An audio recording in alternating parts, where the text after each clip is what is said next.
Christian de France et avec Tarzia du Brésil, nous allons avoir l'honneur de commencer à animer cette première matinée de cet événement à propos au sujet du centenaire, portant sur le centenaire de la naissance de Ernest Mandel et Livio Maïtan, donc il est né en 1923, en avril 1923, je crois, et Ernest Mandel est décédé en 1995 et Livio Maïtan en 2004. Et pour d'autres courants, la quatrième internationale, ils ont énormément compté comme dirigeants, d'ailleurs, ils ont animé en collaboration pendant de longues années, comme dirigeants de la quatrième internationale, et comme ayant produit une profusion d'analyses, d'éléments de réflexion approfondis sur le monde dans lequel on vit et comment l'analyser, un artiste révolutionnaire. Donc, il y a beaucoup à en dire, à travailler sur la mémoire et sur les enseignements qu'on peut en tirer.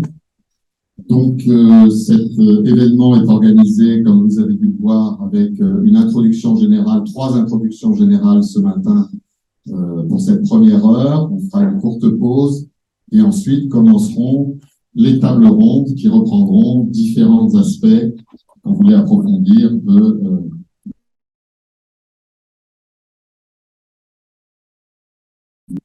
il faut dire qu'il y a déjà une quinzaine d'événements à propos du centenaire de la naissance de Ernest Mandel et Livio Maïtan qui ont été organisés dans cette année 2023 en Argentine, en Allemagne, en Belgique, en France, en Grande-Bretagne, en Italie, et j'en oublie sûrement.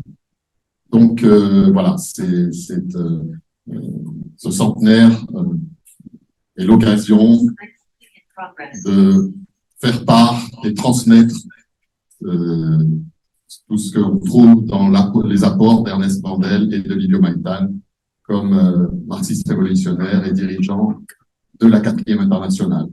Donc, nous allons tout de suite passer la parole à Éric Toussaint qui va faire la première partie de cette phase d'introduction.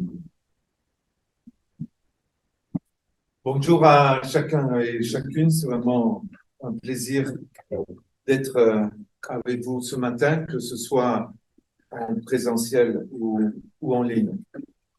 Alors j'ai essayé d'abord résumer en une série de points des éléments qui permettent de caractériser à la fois Livio Maïtan et Ernest Mandel. Et ce que j'ai trouvé, c'est les choses suivantes et certainement à compléter. Les deux se sont dédiés à la construction d'une organisation révolutionnaire mondiale tout au long de leur vie, à partir du moment où ils se sont engagés dans la politique et jusqu'à la fin de leur vie. Et ils ont combiné la construction d'une organisation révolutionnaire mondiale à la construction dans leur propre pays. Que ce soit Ernest Mandel en Belgique ou Livio Maïtan en Italie, ils ont marqué, y compris l'histoire du mouvement ouvrier, du mouvement révolutionnaire dans leur propre pays. Deuxièmement, ces deux camarades ont combiné l'élaboration politique avec l'activité pratique et l'implication dans les luttes. Troisièmement, Livio, comme Ernest, ont sillonné le monde. Le nombre de pays, d'organisations qu'ils ont visités tout au long de leur vie est absolument considérable. Le nombre de conférences qu'ils ont données, de conférences publiques. Quatrième point, ils ont tous les deux recherché systématiquement l'unité des révolutionnaires, en particulier du courant politique ou des courants politiques se revendiquant du trotskisme, mais pas seulement. La recherche de l'unité des révolutionnaires, c'est vraiment impressionnant que du début des années 50 jusqu'à la fin de leur vie, c'était une préoccupation constante et il y a eu je ne sais combien d'efforts, de réunions, de tentatives, dont certaines ont produit des résultats tout à fait positifs. Une ouverture d'esprit des deux camarades à l'égard des autres courants politiques. Parce qu'il n'était pas évident de considérer qu'une organisation, par exemple, comme le parti, la Ligue des communistes yougoslaves, qui avait un passé stalinien, soit considérée comme un courant révolutionnaire. C'était pas du tout évident de considérer le Parti communiste chinois aussi comme une organisation ayant dirigé une révolution. Toute une série de courants les ont analysés comme des organisations petites bourgeoises, paysannes, dans le cas du Parti communiste chinois, de reconnaître le castrisme et le guévarisme comme un courant révolutionnaire, c'était absolument pas du tout évident au moment où ils ont fait cette appréciation positive et tenté des rapprochements. Le travail collectif aussi, que ce soit Livio ou Ernest Mandel, dans les instances de direction de la 4e internationale et dans les organisations auxquelles ils ont participé, Ernest Mandel en Belgique et Livio en Italie, ont systématiquement travaillé de manière collective. La persévérance, bien sûr, l'optimisme révolutionnaire et le refus du luxe. La vie dans des conditions tout à fait modestes alors qu'ils auraient pu avoir accès à un niveau de vie bien meilleur que celui qu'ils ont choisi. Ça, c'est sur les points communs. Alors, je vais passer maintenant, je ne sais pas combien il me reste, je suppose que j'ai parlé 3 ou 4 minutes, je suis très pris par le temps. Je vais passer par une chronologie et je sais très bien que je ne vais pas arriver à la fin, et donc je m'arrêterai quand le temps sera écoulé. Mandel a adhéré à l'âge de 16 ans à la 4e internationale en 1939. Il a été arrêté fin 1942 à Bruxelles comme résistant parce qu'il contribuait à publier un journal en néerlandais appelant les Juifs à ne pas se déclarer auprès des autorités nazies, et il était militant de la 4e internationale. Également, se réunissait avec des militants allemands de la 4e internationale, faisait un travail à l'égard des soldats allemands dans l'armée d'occupation belge. Il a été libéré. Les circonstances de son évasion sont racontées dans l'excellent livre de William Stucker, qui malheureusement ne peut pas être avec nous aujourd'hui pour des problèmes de santé. Peut-être nous suit-il en ligne. Il a participé en février 1944 à la première conférence européenne de la 4e internationale dans la clandestinité, dans la région de Beauvais. C'est là qu'il a fait la connaissance de Michel Raptis, Pablo. Il était délégué par la section belge avec Abraham Léon, qui malheureusement a été exécuté par les nazis en 1944. En mars 1944, il a été arrêté à Liège en train de distribuer des tracts à l'armée allemande et aux ouvriers de la sidérurgie. Heureusement pour lui, il a été arrêté et jugé par l'armée allemande et pas par la Gestapo. Après un jugement où il s'est défendu, il a été condamné aux travaux forcés en Allemagne. Comme il le raconte dans une interview à Tariq Ali, alors qu'il y avait 99 chances sur 100 qu'il y finisse sa vie, il y est allé avec un enthousiasme extraordinaire en se disant « Ah, j'ai la chance de me rapprocher du cœur de la révolution européenne parce que la révolution va éclater en Allemagne. » Il avait donc, il venait d'avoir 21 ans quand il a été transféré en Allemagne, il a réussi à se libérer à s'évader dans des camps. En tout, il a fait 6 camps en Allemagne. Et il a été libéré en avril 1945 par l'armée américaine. En 1946, il a participé à la première conférence européenne suite à la Deuxième Guerre mondiale. Il a eu lieu à Paris. À noter que les participants à cette conférence ont été incarcérés pendant 1 semaine par les autorités françaises. À partir de 1946, Ernest Mandel est devenu un des dirigeants de la 4e internationale.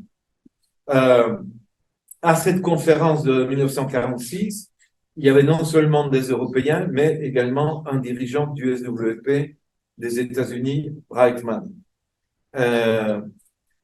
La collaboration entre Ernest Mandel et Michel Raptis, connu comme Pablo, a été extrêmement étroite à partir de ce moment-là, ainsi qu'avec Pierre Franck. Et pour arriver à Livio Mayton, lui, adhère en 1948 à la 4e internationale.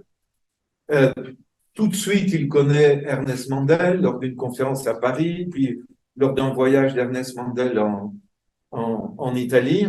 Et dès ce moment-là est entamée une collaboration entre Livio Mayton et Ernest Mandel. Et cette collaboration va durer jusqu'au décès d'Ernest Mandel en juillet 1995.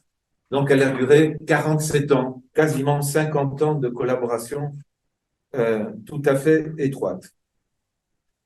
Alors, au niveau de l'évolution politique de la direction de l'international au cœur de laquelle il se trouvait, dire que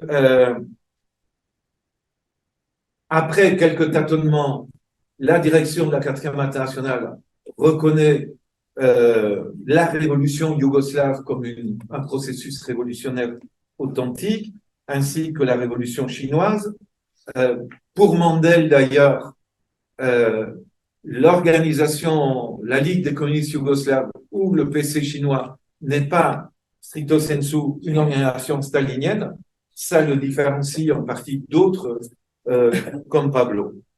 À partir de 51-52, alors que la direction de la 4e internationale avait tablé sur des victoires révolutionnaires en Europe occidentale, la direction prend note du fait que ça n'a pas lieu et que les grandes organisations du mouvement ouvrier, notamment la social-démocratie et les PC, se consolident, se renforcent et donc est adopté l'orientation de l'entrisme dans toute une série, pratiquée dans toute une série de pays.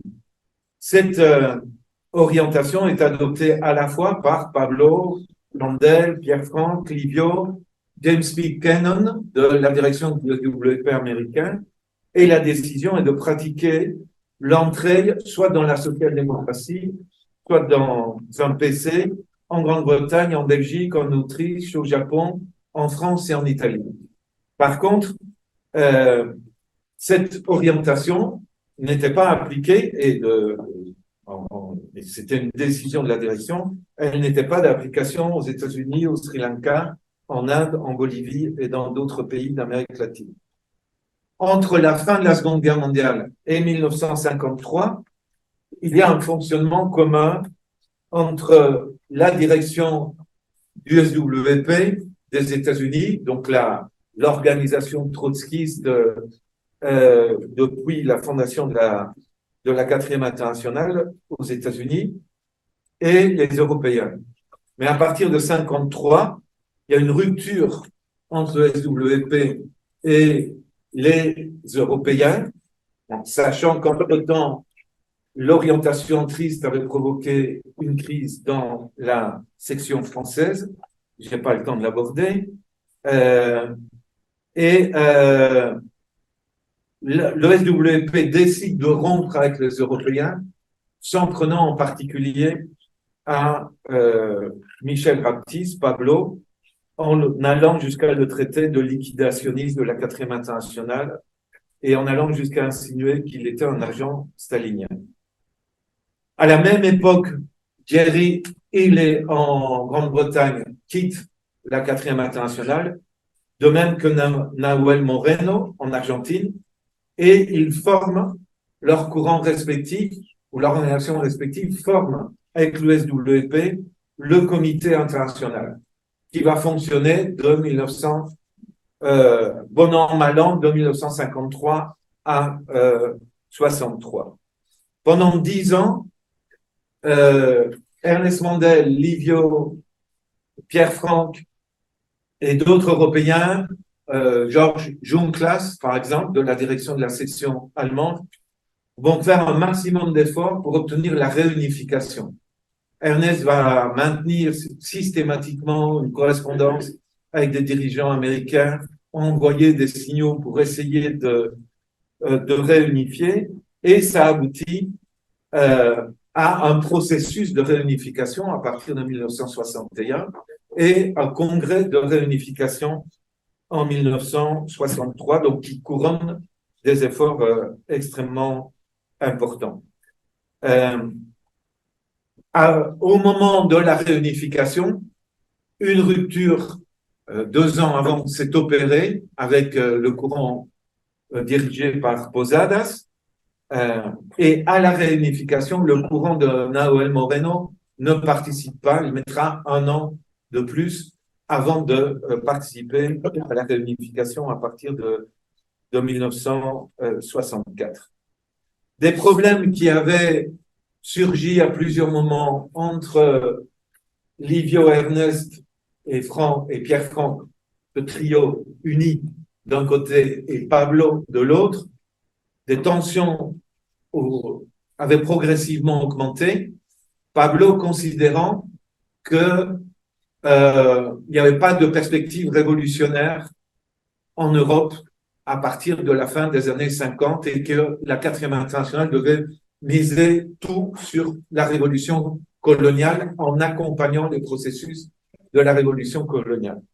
Ces divergences n'ont pas empêché de continuer à fonctionner, et ensemble, que ce soit Pablo, qui était en train de construire une fraction, et Ernest, Pierre Franck et Livio ont travaillé à fond dans le soutien à la révolution algérienne, au FLN algérien. Ensemble, donc, il s'est agi d'imprimer clandestinement le journal du FLN en français et en allemand, de transférer des cadres du FLN d'un pays à l'autre en les protégeant, de transférer des fonds, de fabriquer des armes par la construction d'une petite usine au Maroc, et jusqu'à fabriquer de la fausse monnaie pour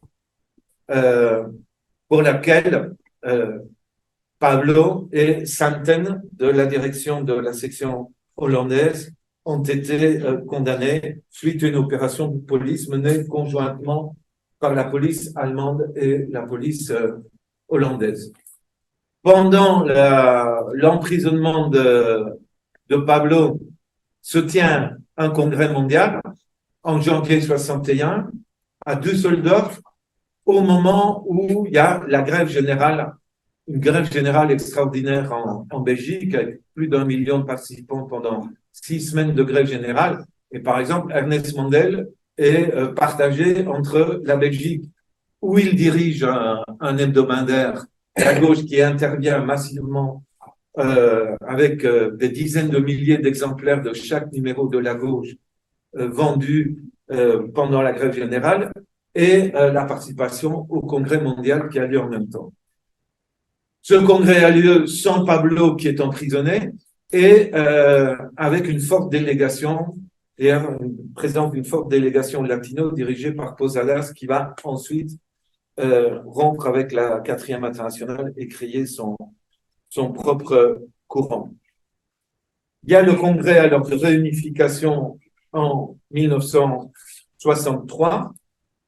Le congrès de réunification adopte des thèses extrêmement intéressantes, à la fois sur, ça avait été préparé par des documents antérieurs, sur le conflit sino-soviétique. Pierre Rousset en parlera certainement dans sa contribution cet après-midi. un texte extrêmement important sur la dialectique des trois secteurs de la révolution mondiale et des thèses analysant l'évolution de l'Union soviétique et des pays du bloc socialiste. Donc, un solide socle politique commun pour la réunification. Dans les points d'accord fondamentaux aussi, dans le cadre de la réunification, c'est l'accord sur la caractérisation de la direction de la révolution cubaine et sur l'Algérie. Ce qui différencie le SWP, le distancie de ses anciens alliés, c'est-à-dire le courant de Pierre Lambert en France et le courant de Healy en Grande-Bretagne, qui, eux, refusent de caractériser ces directions comme des directions révolutionnaire. Cette analyse de la dialectique des trois secteurs de la révolution mondiale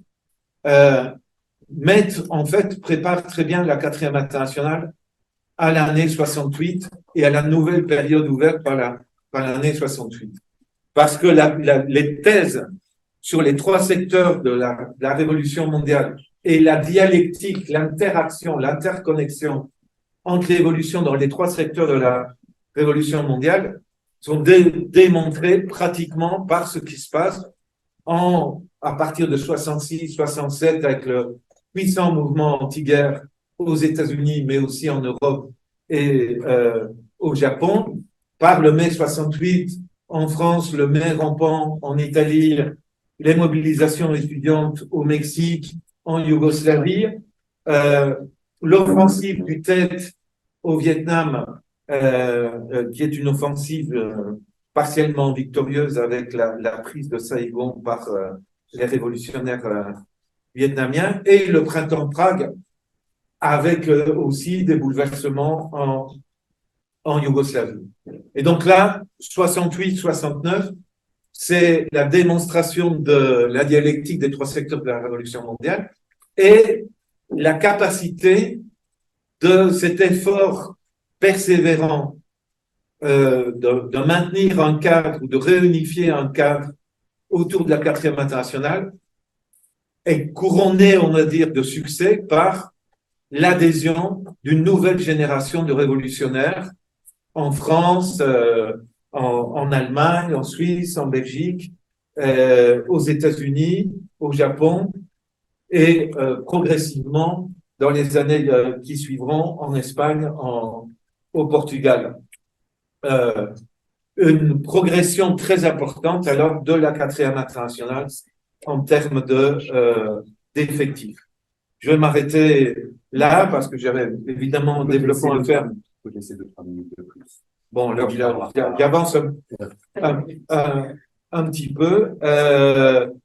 Après, faut bien imaginer que il y a à la fois le congrès de réunification qui prépare bien à la nouvelle période ouverte par 68. La période ouverte par 68, c'est aussi le rapprochement de la 4e internationale et de ses dirigeants européens avec les processus d'Amérique latine. Mandel est invité à Cuba en 1964, j'en parlerai demain, par Che Guevara. Il est réinvité en 1967. Livio Maiton sillonne toute l'Amérique du Sud. À Paris, comme y compris preuve de l'interconnexion physique des trois secteurs de la Révolution mondiale, il y a Roberto Santuccio qui participe au mai 68 et se lie à la jeunesse communiste révolutionnaire à Paris en 68. Et il y a également Petr Uhl qui allait fonder après, à son retour en Tchécoslovaquie, le Parti socialiste révolutionnaire en Tchécoslovaquie. Le 68 aboutit alors au congrès de 1969 de la 4e internationale qui adopte une ligne stratégique de lutte armée. Avec au départ le soutien du courant de Nahuel Moreno qui a rejoint la 4e internationale à partir de 1964 et qui au début de l'élaboration du document sur la stratégie de la lutte armée, écrit lui-même qu'il faut absolument s'intégrer dans l'Organisation latino-américaine de solidarité, l'OLAS, créée par la direction castriste pour généraliser la stratégie de la lutte armée en Amérique latine et rompant ainsi avec les partis communistes d'Amérique latine et avec Moscou, et créant sa propre voie par rapport à la Chine et au schisme entre la Chine et l'Union soviétique. Mais après l'adoption du Congrès ou en cours de Congrès, les divergences s'amplifient sur l'orientation lutte armée. La direction du SWP américain prend ses distances et le courant également de Nahuel Moreno. Alors qu'en même temps, la 4e internationale reconnaît comme section argentine le PRT de Roberto Santuccio et comme organisation sympathisante le PRT La Verdad de Moreno, qui deviendra après, suite à une fusion, le PST argentin. L'orientation stratégie lutte armée fera l'objet de débats fort importants dans la 4e internationale. Pierre Rousset, qui interviendra cet après-midi, mais certainement n'aura pas le temps de l'aborder, est un des auteurs du texte du Congrès de 1974 à propos d'une réévaluation de la stratégie de la lutte armée. La stratégie de lutte armée fera l'objet d'une autocritique, d'une évaluation critique au cours des années suivantes. Au cours des années 70, la distanciation par rapport au courant de Nahuel Moreno iront croissant.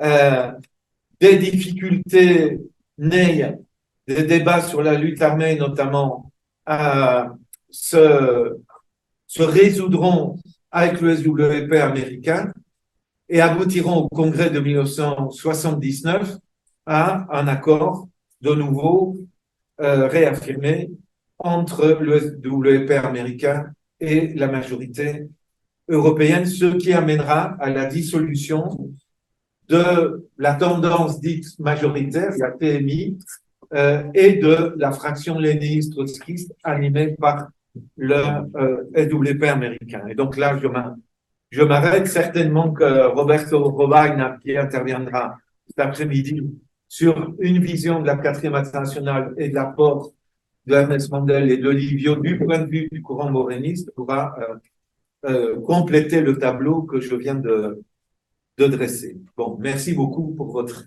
attention.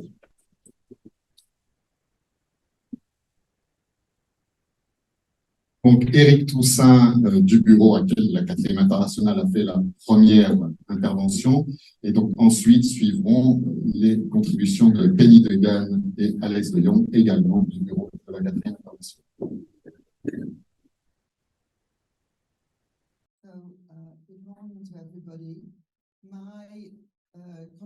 Bonjour à tous. Ma contribution est plus limitée.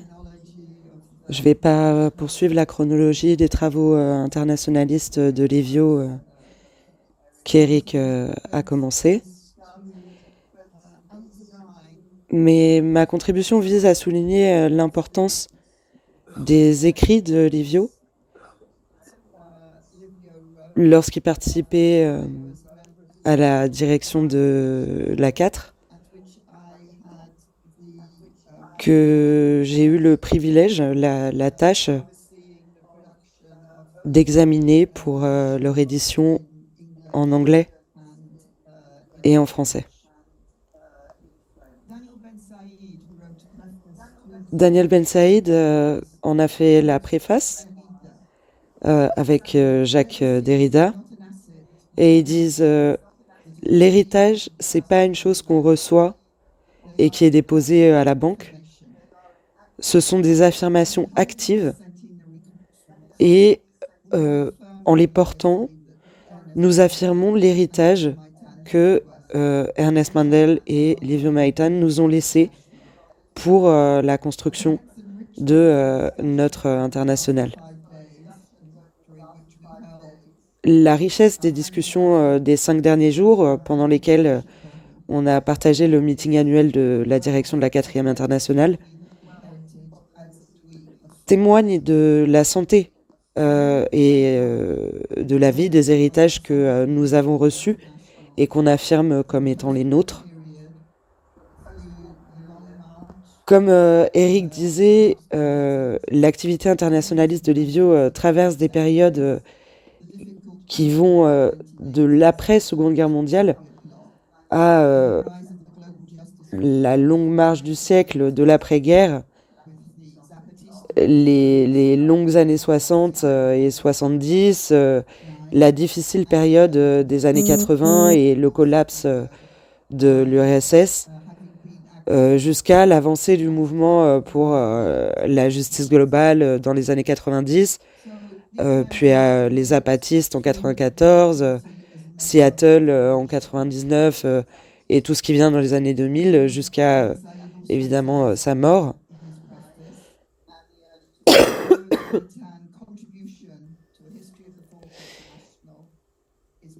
Il a été actif presque jusqu'à son dernier souffle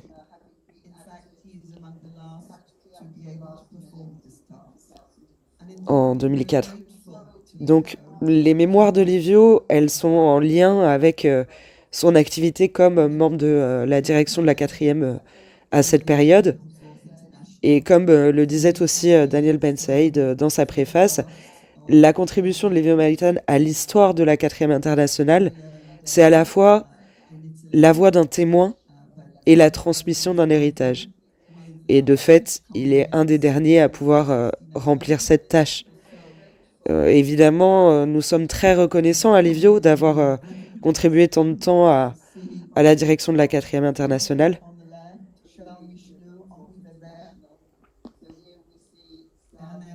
Et voilà, ici vous pouvez retrouver des photographies de Livio, voilà, en Italie, ici avec des camarades français en 1969. Si les camarades le reconnaissent, ici il est avec Daniel Ben Saïd. Ici on voit Livio en 74.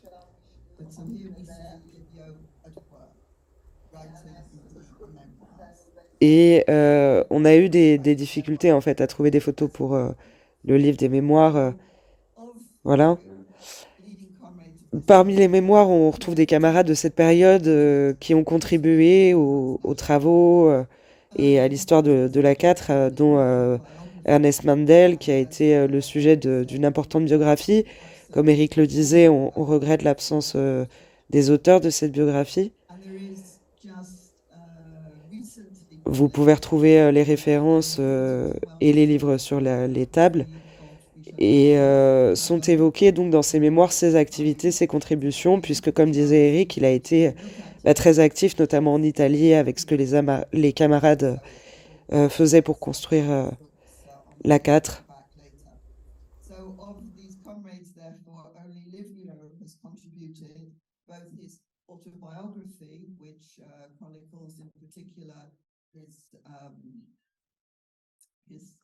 His life and his activity, because as Eric has underlined, he was very active in Italy and everything that the comrades did there in building the section of the Fourth International, but also these memoirs.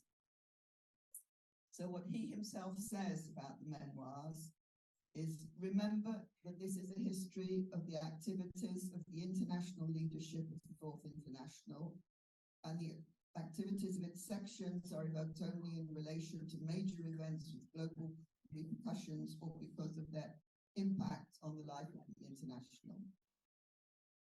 A real history of the Fourth International. Et si on devait parler en particulier des organisations nationales, alors ça prendrait plusieurs années de travail de nouveau. C'est pour ça que je précise ceci.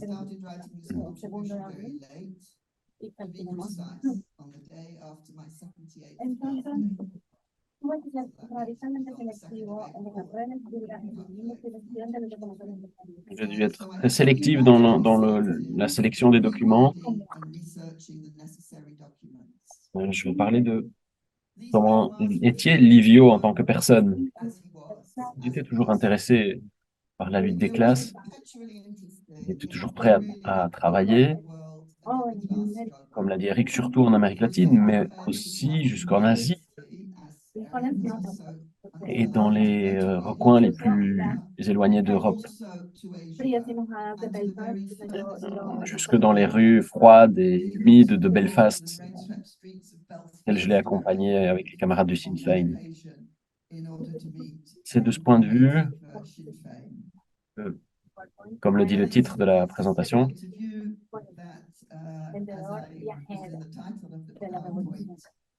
on l'appelait le voyageur de la Révolution.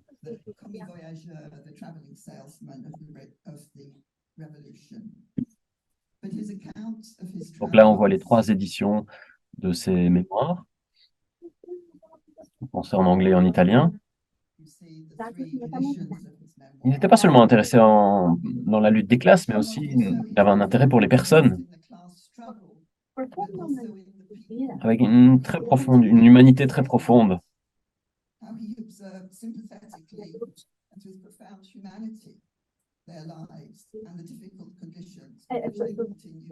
Donc ces livres, évidemment, racontent les petits détails de la vie des personnes à qui il a rendu visite et avec qui il est entré en relation. Il a aussi un sens de l'autocritique et de la modestie. Son livre est partisan, bien sûr, il ne prétendait pas cacher ses positions politiques, mais il exprime aussi ses doutes, ses critiques.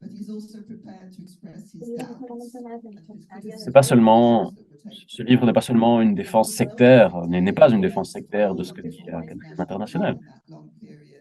Il y avait par exemple le débat sur la lutte armée en Amérique latine, à la fin des années 70. Il donnait son avis là-dessus, et tout le monde n'était pas d'accord avec lui.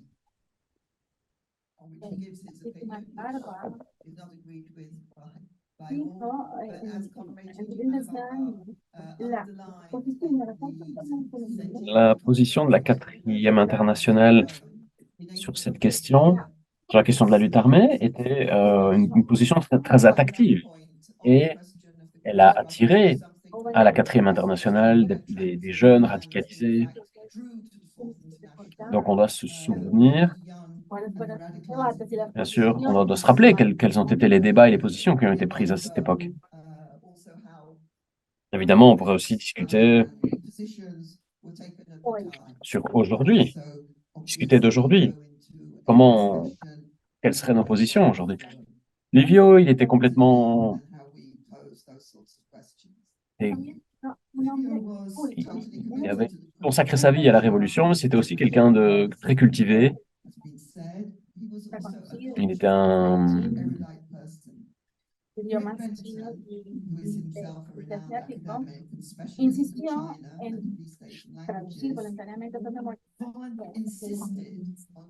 quelqu'un dont je n'ai pas compris le nom, a voulu traduire ses mémoires vers l'anglais. À l'époque, donc il disait qu'à l'époque, le trotskisme était à la mode dans la jeunesse italienne. Mais il y a eu cette rencontre, ce débat avec les jeunesses maoïstes. Et Lévi a écrit en 69 un livre sur la Chine, le parti et les masses.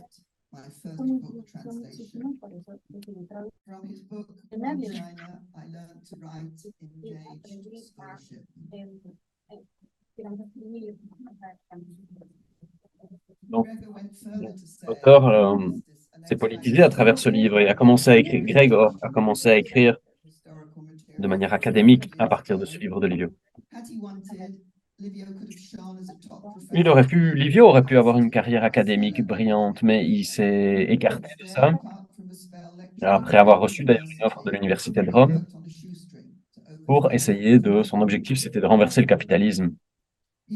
Donc Gregor se souvient aussi qu'en 1998, Fausto Bertinotti, de Rifondazione Comunista, avait retiré son soutien au gouvernement Prodi et Livio avait dit alors j'avais attendu toute ma vie de pouvoir faire tomber un gouvernement bourgeois et enfin ça arrive. C'était un autre aspect de la personnalité de Livio, la possibilité de profiter de la vie, profiter des choses qui arrivaient. Dans les dernières années de sa vie, il a été membre de l'équipe, il a été membre du Centre international, il a fait partie de l'IRE, il a continué à jouer au football,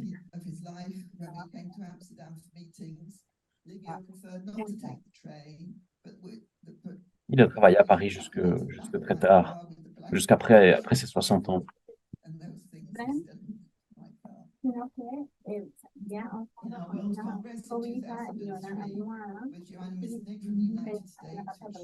Quand il venait aux rencontres, aux réunions à Amsterdam, il n'aimait pas prendre le train, il préférait se mettre à l'arrière de la voiture avec une grosse couverture et voyager à l'arrière de ma voiture.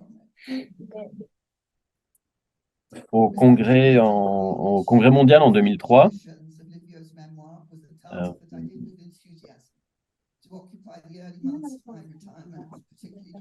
Ils ont fêté son anniversaire.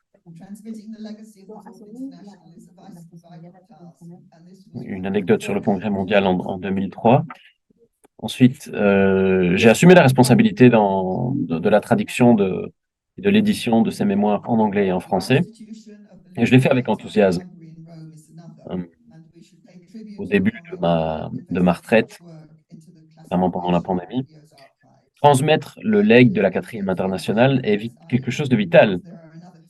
Et c'est des contributions en cela.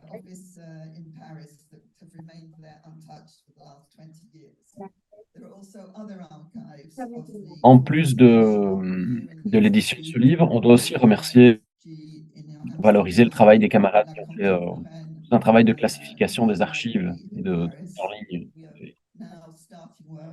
des archives de Livio. Il y a encore beaucoup, notamment à Paris, qui sont à trier.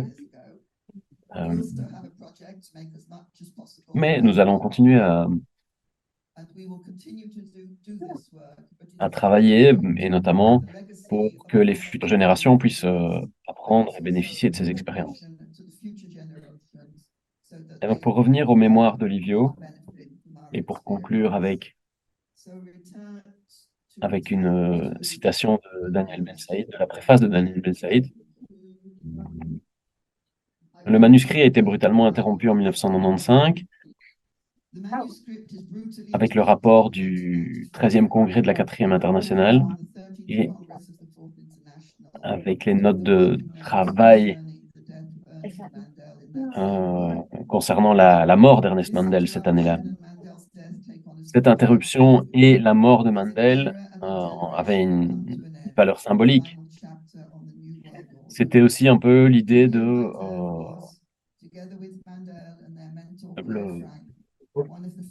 un nouvel ordre mondial qui se mettait en route et la fin d'une génération qui avait lutté ces années-là.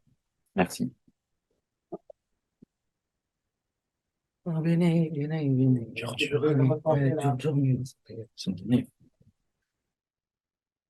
Donc, maintenant, comme troisième partie de l'introduction générale, c'est à Alex de Jong, qui est ici le co-gestionnaire de IRE.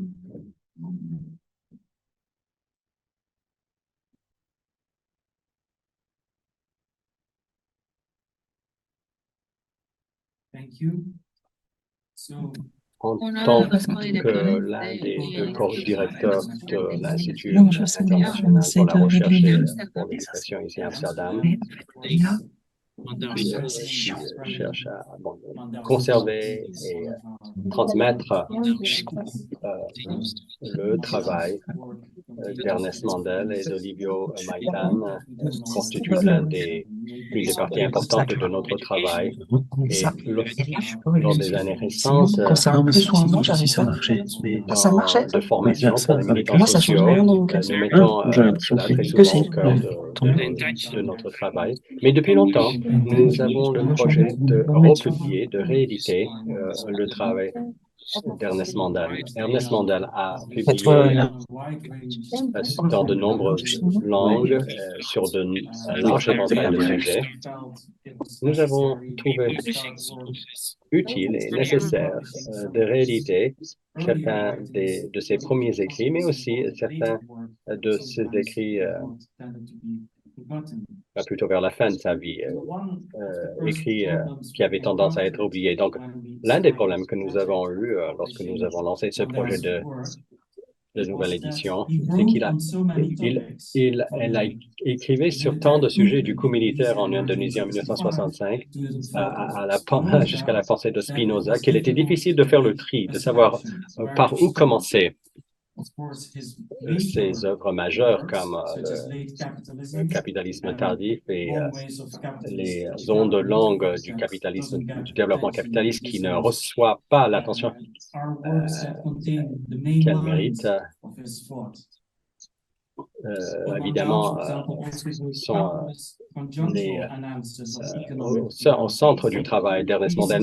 Cependant, il a écrit sur d'autres sujets. Par exemple, alors, il parlait des développements économiques en Chine au début des années 80, mais dans leur ensemble, cette œuvre crée un cadre théorique. Et ensuite, il y a ces livres plus explicitement politiques. De prime abord, certains de ces livres donnent l'impression d'être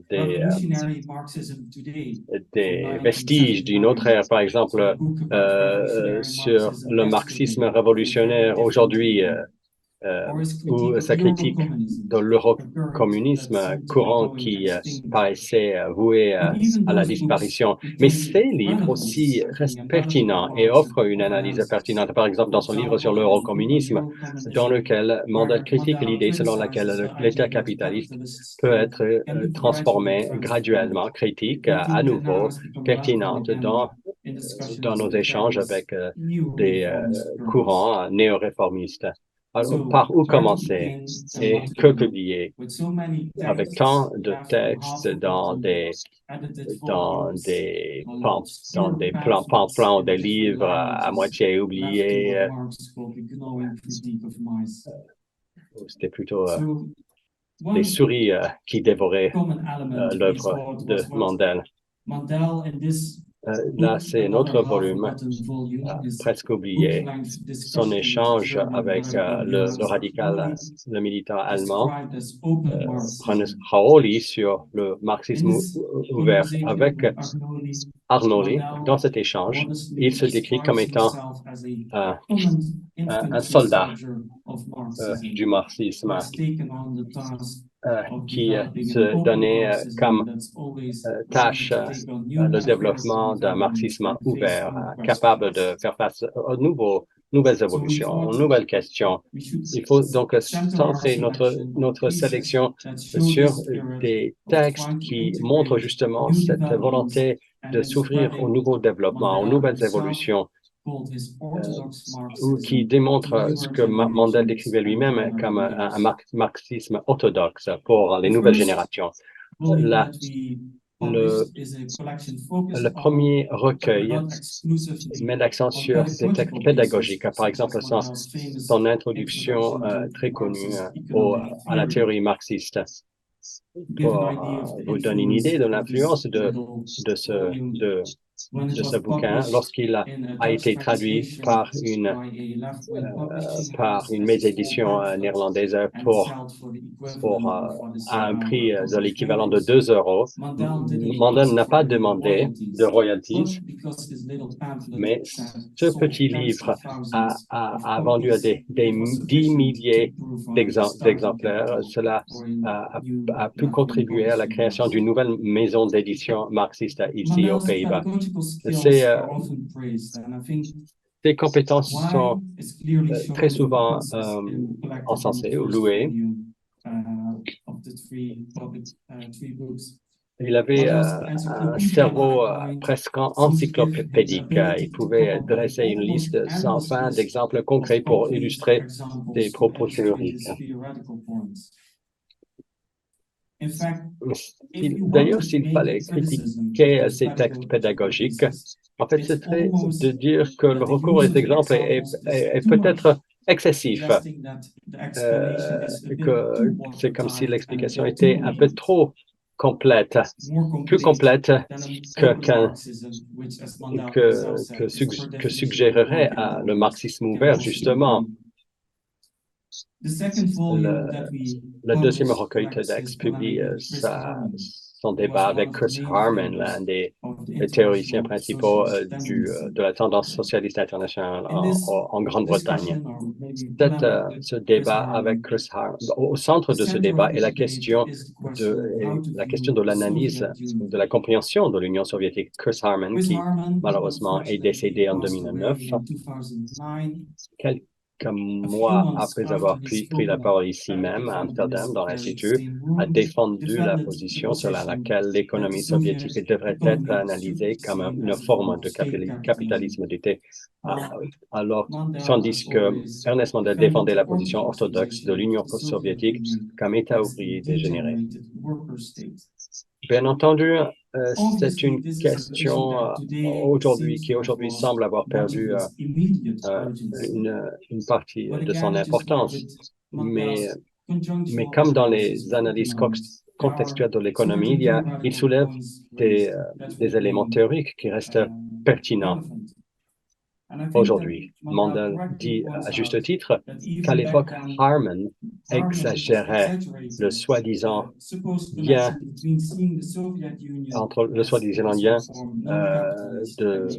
d'une vision selon décrire l'Union soviétique comme non capitaliste, en fait, était une façon de défendre l'Union soviétique ou faire l'apologie de l'Union soviétique, qui n'était bien évidemment pas le cas d'Ernest Mandel.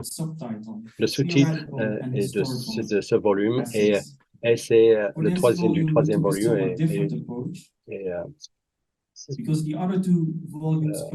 analyse théorique.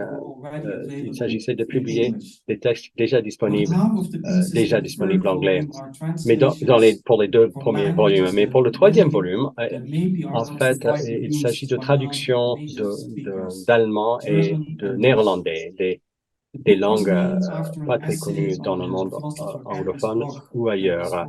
D'abord, un texte sur l'œuvre d'Ernest Bloch, publié en néerlandais et là traduit en anglais. Lorsqu'on passe en revue toutes ces publications à la recherche de textes qui méritaient d'être publiés, lorsque Ernest Mandel écrivait surtout en néerlandais, il osait s'aventurer un peu plus loin que le terrain habituel d'analyse économique et de commentaires politiques, et il évoquait des théoriciens comme Spinoza ou Ernst Bloch qui par ailleurs restaient un peu à la marge de ces autres travaux. Ce qui est intéressant, c'est que Mandel, jeune, voulait être historien avant qu'il ne soit attiré par l'analyse économique et politique. Et certains de ces textes sont publiés sur le site de l'Institut. Certains de ces textes sont des études historiques, par exemple son essai sur la révolution néerlandaise contre l'Espagne. Pour Mandel, il fallait voir cette révolution comme une révolution bourgeoise précoce, même très précoce. Dans ce troisième volume, vous trouverez également l'essai de Mandel sur la soi-disant querelle entre historiens des années 80, historiens allemands des années 80. Pour simplifier, cette querelle était un débat entre des historiens conservateurs de droite qui disaient que la violence nazie et les camps de mort, comme Auschwitz, étaient une réaction à la violence bolchevique, que la violence nazie était motivée par la hantise de la révolution marxiste.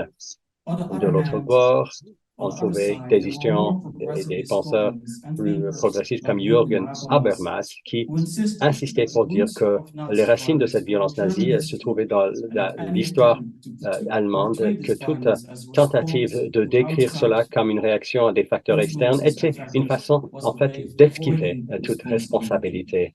Dans son essai, Mandel exprime son appui à la position de Habermas, mais contrairement à Habermas, qui trouvait que les racines à cette violence étaient coupées pour toujours avec la création d'un État démocratique, Mandel a une vue plus longue, comme d'habitude, une vue historique, en plaçant le nazisme dans le contexte des contre-révolutions capitalistes. Pour moi, c'était un texte absolument intéressant à lire et à traduire, car Mandel, qui avait une vision, comme tout le monde le savait, avait une vision fondamentalement optimiste, là, il cherchait à expliquer des événements qui paraissaient contredire le cœur de sa vision optimiste, positiviste de l'humanité. Mandel a écrit que l'étincelle de la rébellion contre l'humiliation et la dégradation, l'oppression, l'exploitation et la torture, que cette rébellion est inévitable.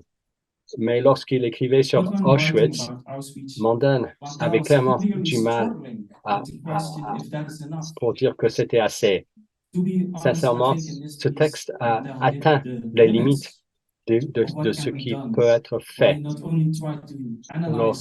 dans l'analyse de violence irrationnelle par des moyens rationnels, ou de présumer que cette violence est elle-même irrationnelle.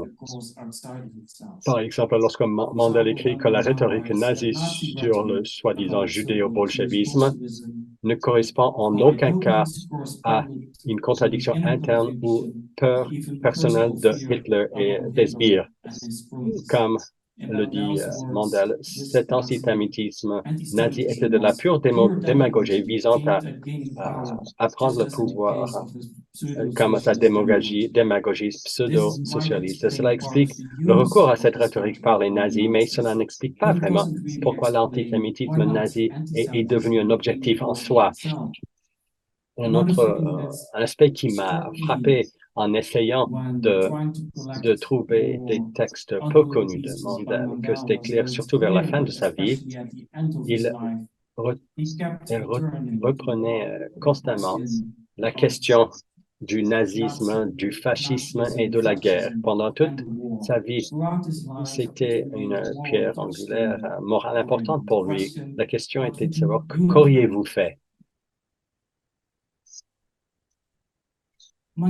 L'approche fondamentalement rationnelle même devant des questions d'ordre irrationnel ne signifiait pas qu'il n'était pas conscient du fait de l'irrationalité du capitalisme. Et dans ce même volume, le troisième volume, en fait, il y a l'un de mes textes préférés.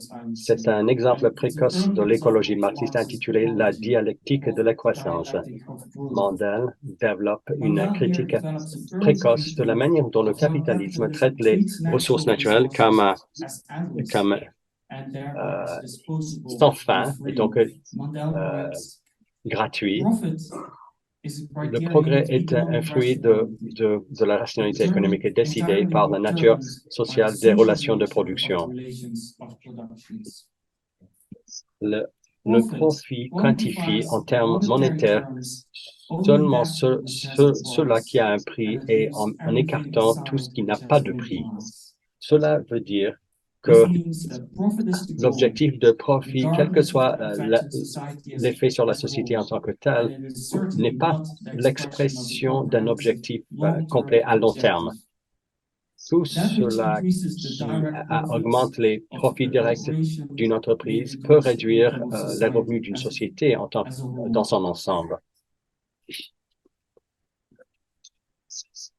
Tout ce qui augmente les profits peut réduire les ressources disponibles pour la société en détruisant la vie et la santé des uns et des autres. Ces deux éléments ne peuvent pas être valorisés en termes monétaires sans affecter la vie humaine, de transformer d'une fin à un moyen d'augmenter le profit, justement. Donc, en parlant d'écologie, Mandel souligne ici ce que pour lui est la valeur la plus fondamentale, c'est-à-dire celle de la vie humaine et de la dignité humaine.